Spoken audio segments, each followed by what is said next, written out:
Before I went on my space adventure across the universe to meet and recruit all the Guardians of the Galaxy, I made sure to leave behind my magical clone to help out with everything else on Earth, and while the real me was gone to help the Guardians of the Galaxy unite. I had discovered the existence of the X-Men and I helped them all, and I also helped Professor Charles Xavier and the Brotherhood of Mutants, and I even helped them destroy all the humans that would cause them harm, and I even terrified all of humanity into never harming another innocent mutant again, and I also told all of humanity to call mutants metahumans from now on, and right after that I had to help Tony Stark deal with Ivan Vanko and Justin Hammer, and that was a cakewalk for me, or a walk in the park I guess you could say. The point I'm making is that it was very easy for me to defeat Justin Hammer and Ivan Vanko, and Tony Stark really didn't need my help, but I helped him anyway, and we even discovered 2 new elements for Tony Stark's arc reactor. Tony Stark discovered Badassium, a new element for his arc reactor, and I also discovered another new element for his arc reactor, and I dubbed the new element Eternium because our Earth actually has Eternium also, just like in the DC universe, and it's a power source that will last forever, and Tony Stark actually uses Eternium in his power armor, making his Iron Man armor even more powerful. And after that the events of Thor took place and I went and lifted Thor's hammer, and I also helped Thor and Odin send Loki to Earth without his powers, and he ended up on Earth with the X-Men, and Storm became his lover. After all that, Proxima Midnight was sent to Earth to invade New York City with the Chitauri aliens. She succeeded, but right after me and the Avengers defeated her and the Chitauri, I found out about her being involved in the whole situation, so I went to confront her alone, and after I defeated her easily in combat she told me to kill her, and then I said no, but I want you to join our team and bear my children, and after that Proxima Midnight joined the Avengers and the Avengers got the scepter and the Tesseract, and after I defeated Proxima Midnight in combat,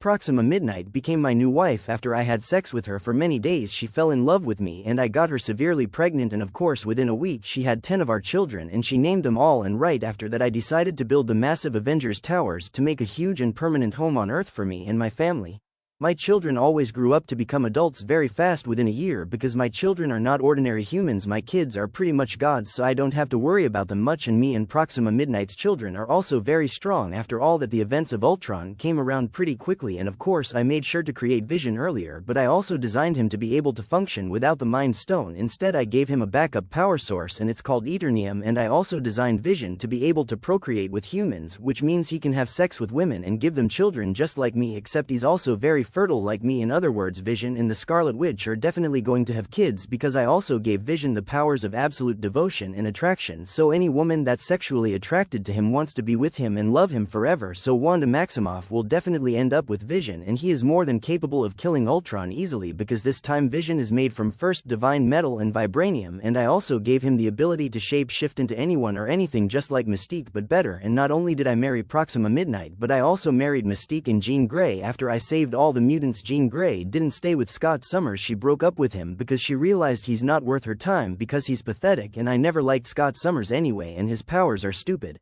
I don't like the powers of Cyclops either. He's got a laser eye beam, who cares? He's a glass cannon like Jean Grey. And right after I had sex with Jean Grey I gained all the powers of the true Phoenix Force without the negative drawbacks, and then in a dream while I was sleeping after I had sex with Jean Grey the Phoenix Force came to me in a dream and she also had sex with me, and she told me that soon through Jean Grey our children will be born and the legacy of the Phoenix Force will carry on through you and your bloodline because you are the chosen one to wield my true powers. You are the only one that is worthy, the Phoenix Force said with conviction. After we defeated the Chitauri invaders in New York City and we destroyed Ultron, Earth was at peace for now until the events of Dark World happened, but after I trained Thor to become a true god it was no problem for me and him to destroy the Dark Elves, and we saved Thor's mother Frigga.